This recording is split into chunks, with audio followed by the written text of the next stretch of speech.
Good evening and welcome to Special Assignment. I'm your host, Ashraf Garda. The abundance of excellent, cheap water has made South Africa's economic growth possible. But we are reaching the point in history where we will have to make the head shift from an economy driven by water availability to one run on limited water. Experts say we may soon have to fork out more on our water bills, especially those who can afford more and who do use water inefficiently. Are we ready to relook at what water is really worth and how we're using it in activities like mining and the management of sewage? As we face budget shortfalls to maintain and upgrade infrastructure, tonight's Special Assignment investigates what is at stake. This report by Anna Maria Lombard. Do we take our water for granted? Are we headed for an electricity type scenario where load shedding and price increases left us in shock because we didn't pay enough to maintain infrastructure in the past? If we don't pay enough to cover the costs of operating our systems, they will eventually fall apart. When they fall apart, it means no water. But is it only old infrastructure that threatens our water future? Or is it the pressure we put on that infrastructure with pollution from the way we live? For instance, from sewage and mining. The mines come in, they exploit the reserves, resources, mineral or metal. Resources are non-renewable. So when that is depleted, what is left is then the degraded land, polluted rivers, polluted groundwater and aggrieved communities. Water is our fundamental human right, and we cannot allow our government to mess up with that particular right. Is South Africa at a water tipping point? Do we know what's at stake?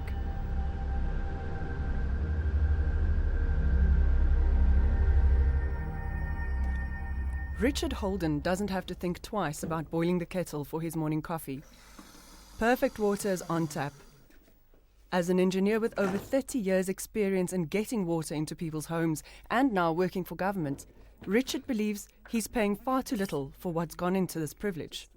Roughly, your first 6 kilolitres doesn't cost me anything.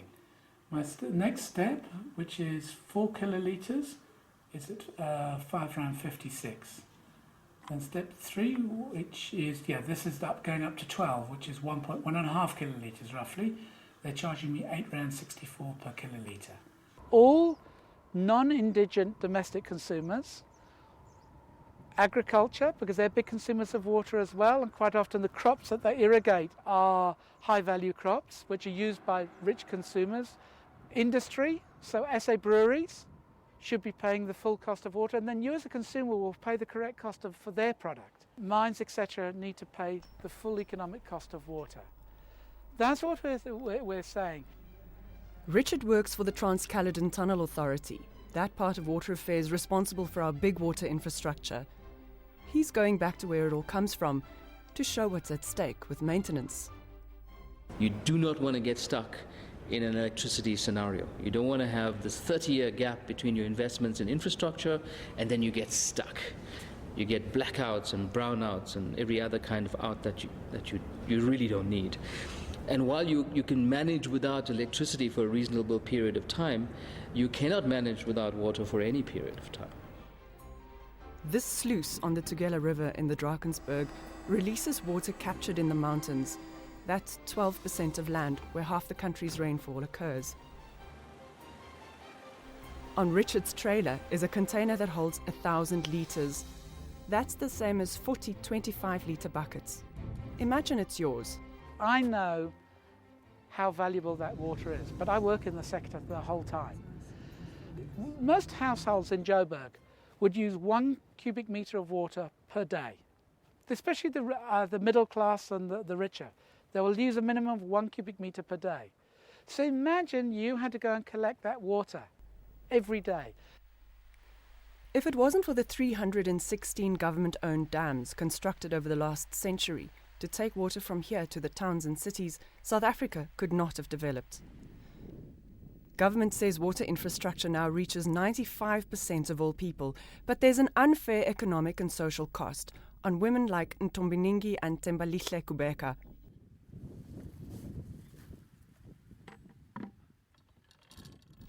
Though they live right next to the Woodstock Dam, infrastructure that's existed for over 30 years, they still pay hard labour and hours a day to carry around water for their most basic needs.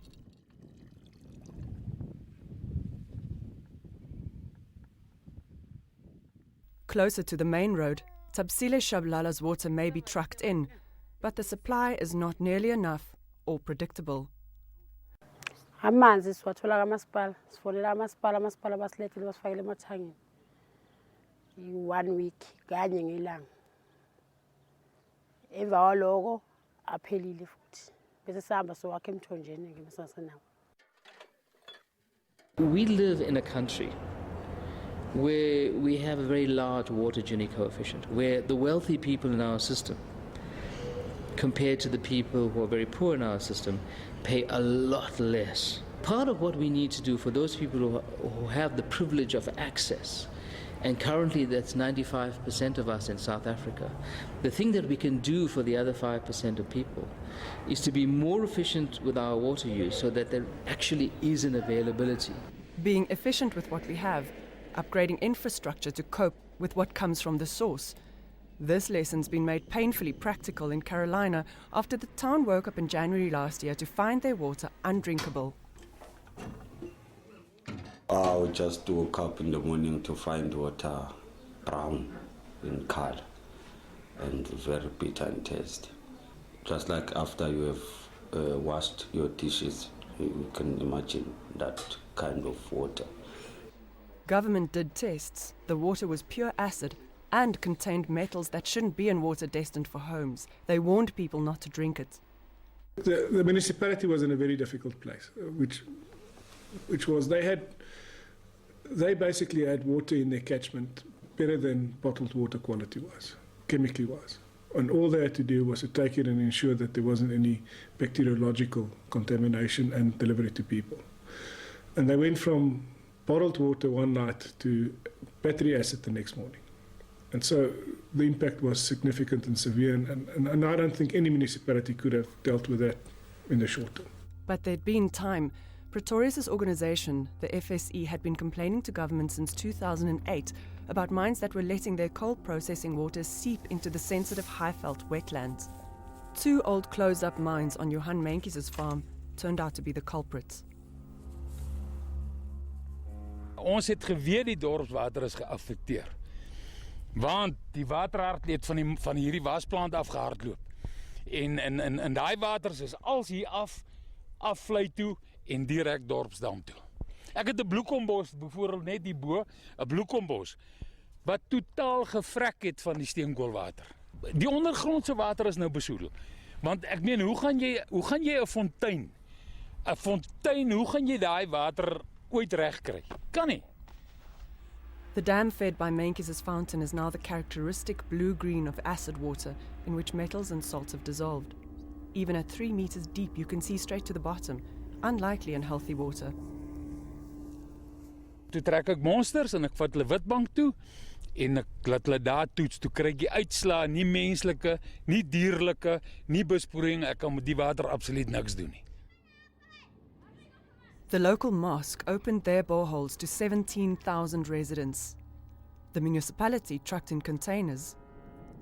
A government task team tried to apportion liability because the law says the polluter must pay. But no past mine owners could be identified. It dragged on for 7 months. The blame game was played. Political temperatures spiked. Police clamped down on demonstrators. Eventually, the FSE got a court order compelling central government to help the municipality make the tap water safe.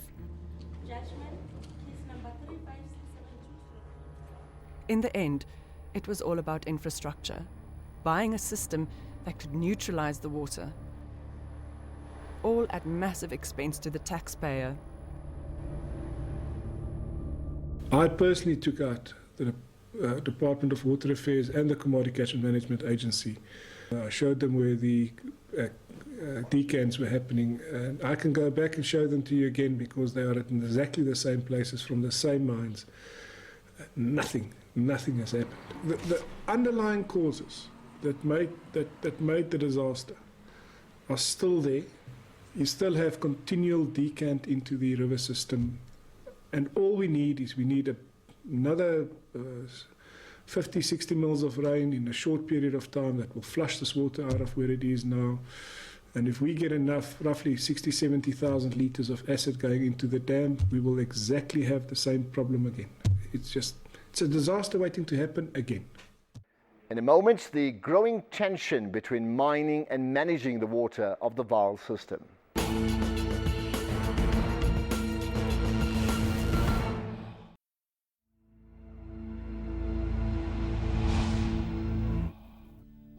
Canals, dams and transfer schemes carry water from the water-rich mountains from as far south as the Lesotho Highlands to where the people are. We want this infrastructure to last 100, 200, 300 years. Remember, the Romans built aqueducts, and some of those aqueducts lasted 2,000 years because they were maintained. Richard Holden's job takes him places few have the privilege to see. He sees infrastructure that we hardly know exists. 50 stories underground near Bergville is the Drakensberg pumped storage scheme. Morning, how's How it? are you? Well, and you? I'm fine. Okay, sharp. Built in 1981, this is a clever system that allows Eskom to generate emergency electricity out of the movement of water from the Tugela River to the Vaal Dam. Not only is it backup for our coal-fired power stations, but it ensures that Gauteng never runs dry as it sends water through the Woodstock and Sterkfontein dams and further north. Pristine, gorgeous water. Where does it? Unlike Witbank in Malahleni, where the municipal dam has been so degraded by mine pollution from about 22 coal sites in the municipal radius that it's no longer fit to supply the town. Despite hosting a century of thriving mining, Malahleni is so struggling with its water supply that the municipality, under administration since April, has been unable to extend services to all its people. In MNS, you have a community living right next to mining activities, and it doesn't have any, water or sanitation. Then the municipality is providing them with, these water tanks, But we have had reports where there has been, victims of sexual abuse, and the drivers will simply say, either you sleep with me or you don't get the water. The water is available at the mines, but it's not being made available to community members. In the 1980s, Matthews Tlhabane started rallying people around coal mining impacts.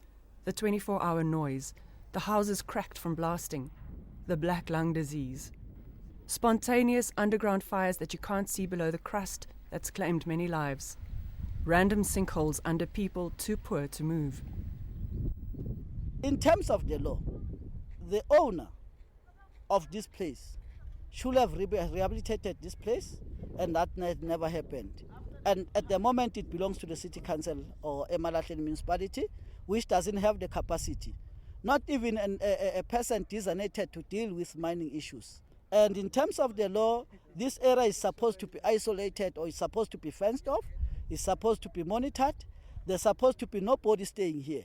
This settlement has been here from as far back as almost the late 80s. Matthews visited these evaporation dams from a worked-out underground coal mine 3 years ago. The ground is encrusted with metals, salts and minerals. After half a century, water still seeps non-stop from here to the Olifants River, the river that runs from Witbank to the Kruger Park in the far east of Mpumalanga, and where crocodiles have been shown to die from the effects of pollution. Okay. The bright yellow of a pool test kit shows why. The water is highly acidic. Experts say we need to take what has happened here as a cautionary tale for the Vaal River system, the water at the heart of our economy. The Olifants catchment is the example of what will happen when you have mining without planning. What are you going to do with the water thereafter? All right? And one would have thought that those lessons would be learned, but they haven't been learned. So the Olifants River is basically 30% dead, moribund, in the upper Olifants River. Knowing what killed the olifants, mining applications in the upper Vaal are raising red flags. More coal mine water flowing into this sensitive area. If you have a look here, you will see the Highveld is a watershed with arrows pointed very vaguely how the catchments work. Water that falls on the other side of Brighton flows to the Vaal River, either through Douglas and Brimmer Dam and then into the Vaal, or directly into the Vaal, or through one of its catchments. As you can see, all the water goes from the higher areas down to the Vaal River, from where it gets collected and rushes off to the ocean. This catchment is facing a number of challenges. Raw sewage runs down the hill past Ermelo's dysfunctional sewage works into a stream that feeds the Vaal. An acid dam from a mine closed by the government last year keeps leaching its toxins toward the Vaal, even in the dry winter season. 2 local dams have dried up. Ermelo was declared a water disaster area this year. Water now comes from Jericho Dam 70 kilometers away. The catchment of our dams have been damaged by mining to such an extent that I don't think that they will ever fill up again. Residents have had to become activists to defend the Vaal and ensure the enforcement of national environmental management laws. We had a big problem about 4 or 5 years ago with mines just opening without water use licenses, without NEMA illicit activity authorizations. And we could not get the departments to move to close the mines, to act against the mines. And so we took a decision to lay criminal charges against these mines that just do not want to listen. Pretorius warns a few cases are coming. So far, 1 mine has admitted to undermining a wetland. They paid a fine of just 3 million rand. The prosecutor was finding his feet. We were finding our feet. It's all new. And so we said that's fine, they can plead guilty and get a fine. But very importantly, I think, not 1 mine has opened subsequent without water use licenses or NEMA. So it did have an impact on the mining industry. The fact that criminal charges can be laid. What of course waits now is a very interesting fact, in that once you have been found guilty, of course, that then the asset forfeiture unit can come in and lay their hands on the profits of your illegal activities. The Department of Water Affairs says there are 19 mines operating without licenses. They're busy engaging with them at the moment. The last year, 2012-13, we inspected some 92 mines for compliance. Many of them were complying, and increasingly when we deal with our water use licenses to the mines, we make sure that those licenses include treatment of the effluent to bring it up to an acceptable standard. Coming up next, our water journey takes us back to Johannesburg.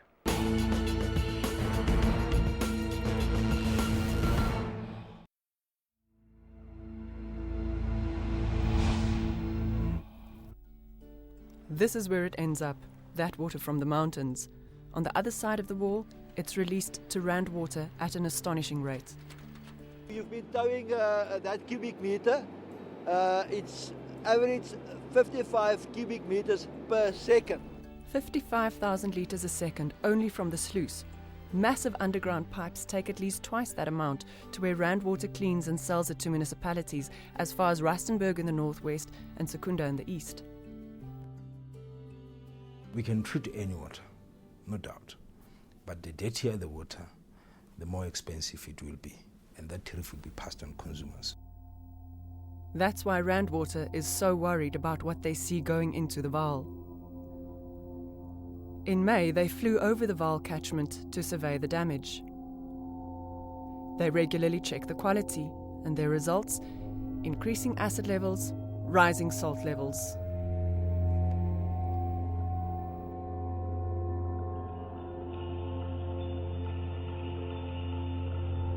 The question that needs to be asked: what is more valuable? Short-term coal mining? Coal mines might last 50 years, or long-term, 1,000 years of clean water. And that debate needs to be on. So all the grasslands along the escarpment where there's coal, is that more valuable to the country to mine that coal and sell it, or to leave it undisturbed to generate water for the country? Out of Johannesburg will soon come another onslaught. Government will pump out and add lime to the rising acid water from defunct gold mines in the central and eastern basins under the city. After neutralization, the water will still be salty, but it will be sent to the Vaal. What is required is not just neutralization, but also desalination. If, for example, and this is according to the Department of Water Affairs reconciliation strategies for the Vaal River system, if the water is not being desalinated, it will result in 2014-2015, the Vaal River will lose its dilution capacity. That would mean that either the upper Vaal water users will face extreme water shortages and water restrictions, or the lower Vaal and Orange will have to face very poor water quality. Also in Gauteng, the FSE fights on against the costs of mining. Over 1,000 sinkholes, 6,000 square kilometers of degraded and radioactive land. Despite serving on numerous government committees to address the toxic water legacy, Mariette Liefrink's organisation is taking on the Department of Water for being allowed not to do a full environmental impact assessment before embarking on their short-term solution. In the Western Basin, where acidic underground water is already being neutralised, the sludge is pumped into a big tailings dam to rejoin the acid water below the surface. Then it's treated all over again. The neutralised water that is sent back to the rivers is still salty. After neutralization, there are large volumes of sludge produced that contains toxic and radioactive metals. We do not know the impact of the sludge on the groundwater because it has not been assessed. The diffuse sources of acid mine drainage, furthermore, have not been addressed, such as the tailings dams, the pits, the open shafts, which allows for ingress. Many of those impacts have not been adequately addressed. It's going down to the Vaal from the reef that the impact of pollution from those many sources is felt more and more. As you can see, this is a man-made river, untreated sewer from Everton Extension 11 being channeled right here, N1, and then it just goes down to that stream that comes from the mining areas, mixed, that water get mixed, and then goes to the Risprait, and Risprait transported direct to the Loch Vaal. Already, Samson Mokoena has his hands full educating local communities that they can't just use any water that they get in the Vaal.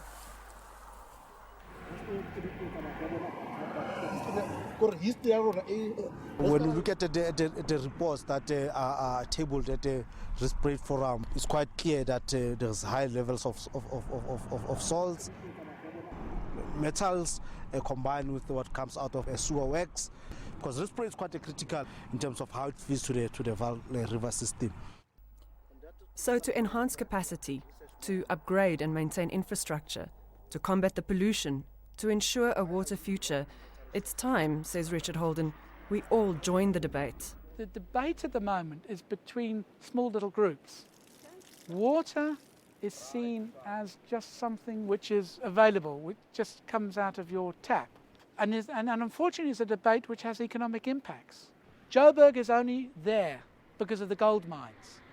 This dam is only here because of the gold mines. But everyone in Joburg was serving the mines. The banks were serving the mines. The people had employment on the mines. Okay, it's the same with the coal mines.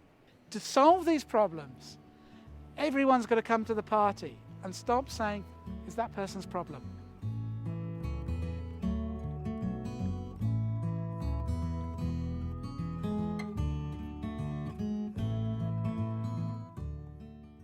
Now, I'd like your comments, and you can do so via Twitter using the hashtag special assignment, or on Facebook or email.